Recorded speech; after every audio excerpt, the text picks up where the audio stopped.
Hey, Facebook family, how is everyone this beautiful day? I am, if you can't really see, oh, there you go. You can see my background is beautiful St. Augustine. It's gorgeous out here. That is the ocean right across from me, and I am sitting inside my room right now and thought that I would just jump on really quick and tell you about today. So say hello as you pop on. I apologize, the lighting is not the best here, but jump on and say hello. Let me know that you are watching. Hi everyone. Hey Lisa, I think you were there watching. I'm in Florida. I'm in your town. Right, well, I'm not in your town, but I'm in Florida down here closer to you now. Anyway, so I titled this Proof That He's With You in the Storm. And so I wanted to just mention, hey, Hutton, my cousin, how are you? So I wanted to share with you something that took place on this day 8 years ago. Something that was really difficult in my life, and yet I got to see God all the way through it. And so I want to give a shout of praise how God is with us. So 8 years ago today, we got a phone call that my grandfather's house was on fire. And he unfortunately did not make it out of that fire. It was one of those things that will just stop you dead in your tracks, and every emotion that you can possibly think will come at you. And so of course I was with my father and helped him to walk through that evening as we both went to the house. It was a very devastating scene. The fire was so hot, I could feel it across the street. They were keeping us across the street, so one of the neighbors across the street allowed us to come into their home.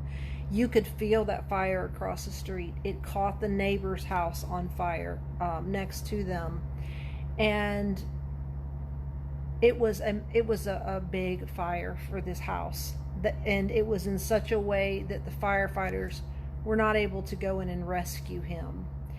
So I wanted to just kind of tell you what took place after that. Obviously, it was very difficult grieving that night, to say the least. You know, somebody that you love, all of the thoughts go through your mind as to what they walked through. And so I want to tell you what took place. So the following day, my father and one of my sisters went to the house, and they were looking to see if there was anything that could be spared. They were also meeting with the fire department to talk about what took place and so forth. Well, before I tell you what took place within the house, I want to backtrack and I want to tell you how God orchestrated so many events so that us as a family could be there for one another. Y'all, because this is not coincidence. This is God Himself, God orchestrating the details of this event in our lives.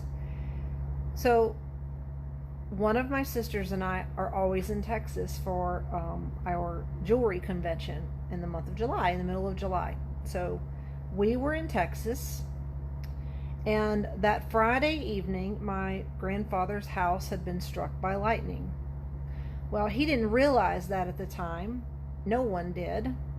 The next day he recognizes that his refrigerator or his AC was out, and then he noticed his refrigerator was out, and you just thinking, well, it's an old house. You're going through those things, right? Nobody's putting anything together, because why would they, right? And so my sister and I are in Texas. We came home Sunday evening. Friday night, the night that the house was struck, my father was at work and he had something fall on his head, so he had to go to the hospital to be checked out. So 3 of the family members are not in town when this takes place. So God allows us all to come back. We're all home now. And on Sunday, the house caught fire. So what had happened was the house was struck on Friday. It was not grounded. It was built in the 50s, and it took a while for it to arc its way out. So that's why the air and then the refrigerator had issues, and eventually it went out and caught the house on fire. So you see how God has already orchestrated things, right? So he had us there so that we could be with one another when the news came over the phone.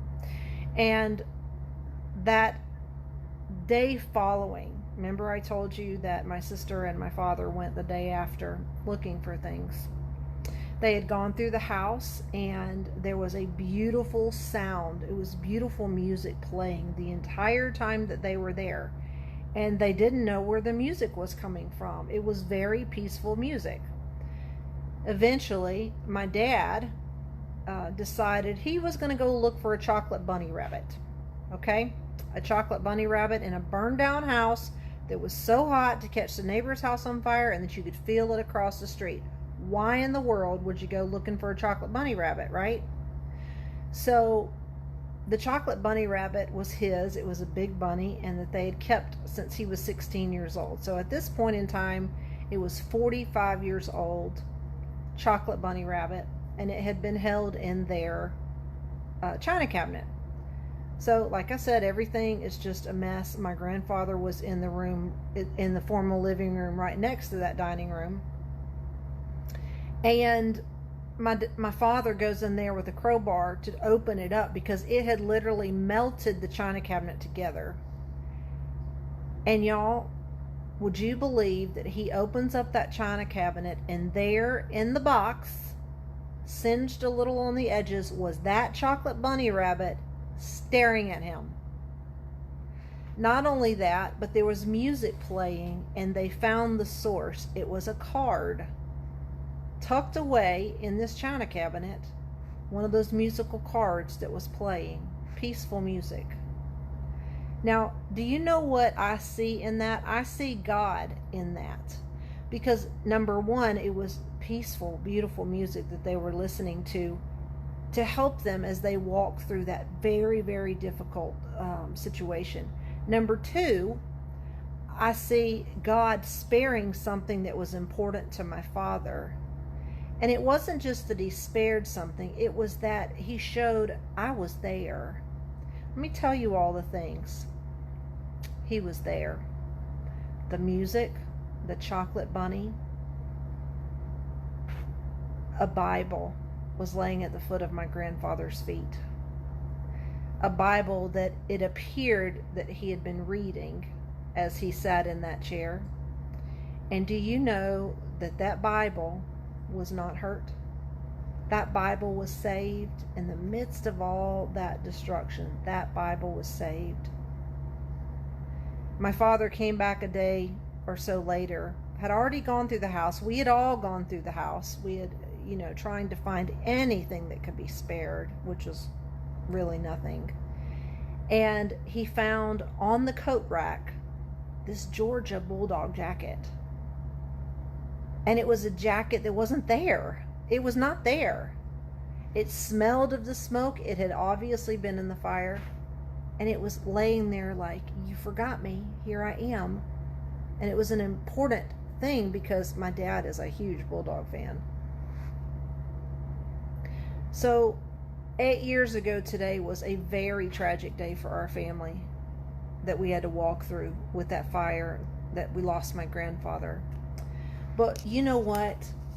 What I got out of it and the peace that I found is that even though he did not survive, even though it was a tragic situation, God was with him. And he showed us all kinds of ways that he was with him, that he orchestrated when the event would happen so we would all be there for one another, my grandfather was in the Word, and the Word was untouched. And what a blessing that is. I'm a silver lining kind of person, and the reason why is because I have seen God in so many ways in my life, so many different struggles that I've faced where God is in it. It's not coincidence, it's God in it. And what a blessing to be able to say that. The Bible says numerous times, I will never leave you. I will not leave you or forsake you. I am with you. And sometimes we think that we are left alone. But you know what? When we are God's children, He takes care of us. There's a story in the book of Daniel, chapter 6, that talks about these 3 young Jewish boys, Shadrach, Meshach, and Abednego. They were children of God. And their king, Nebuchadnezzar, had created an idol of himself. And he told his people to bow down to that idol. And Shadrach, Meshach, and Abednego said, absolutely not.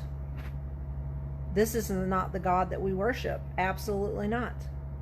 And so in doing so, they rejected the king, and the king threw them in the fiery furnace.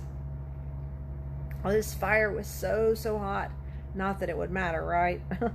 so hot that even the king's men that were up on the top of this burner were dying because it was so hot up at the top of it. It was a horrible thing that the king was doing to them. And yet, in the midst of the fire, while everyone is looking on and the king is looking on, he's like, there's a 4th person in there. Who is that 4th person? And you know who it was, right? God Himself. Jesus had walked in the fire with these 3 young men. He rescued them. They walked out of that fire. Not even a trace of smoke. There was no proof that they had been in the fire other than the fact that the people had seen them in it. What an amazing testament to God's love for us, that He will walk through that fire with us. He will walk through our trials, and He will prove Himself. He is with us. He never leaves us or forsakes us. If we are God's children, He is right there to walk along the side of us. Don't you want to be a child of God? Doesn't that sound wonderful, that even through the worst heartache you could ever walk, that there is a loving, omnipotent God who wants to be right there with you, to walk you through it and to say it's going to be okay, to show you your chocolate bunny, to be a blessing to you. So I just wanted to share what a blessing came out of that sorrow. Just more comfort and trust in God to know that even the hardest days we're not alone. Hutton, my cousin, I just saw you posted. He was a wonderful man. Absolutely. My grandfather was amazing. And we certainly do miss him. I posted earlier this week and shared a little bit about my grandmother. My grandmother had actually passed away on July 13th in 1987, I believe, 1987. And my grandfather longed to be with Rachel, my Rachel, he said. And that week had been 25 years since she had passed away, the week that he died. And so the anniversary of her death, within a few days, he was with her again. He got his wish. He was ready to go home. And we would never have wanted it to be that way. But I think somewhere inside, God heard his heart and his longing to go home. And we were told that he didn't face, that he appeared to be asleep, and that he had just inhaled the smoke, that he didn't have any pain or suffering. Praise the Lord. But even if he did, in an instant he is transformed into glory. And what an amazing opportunity that we have through Jesus Christ. Hey, Mommy, let's go. And so if you don't know him, ask me about my Jesus, and I will be happy to share with you, because he is the only hope that we have in the darkness of this world. And he is our joy and our strength. And I just thank you for allowing me to share about my grandfather today, and I'll post a picture. I'm gonna post a picture here in the comments so that y'all can see who he was, and with my cousin. So anyway, y'all have a blessed day, and remember that you are never alone as long as you have Jesus on your side.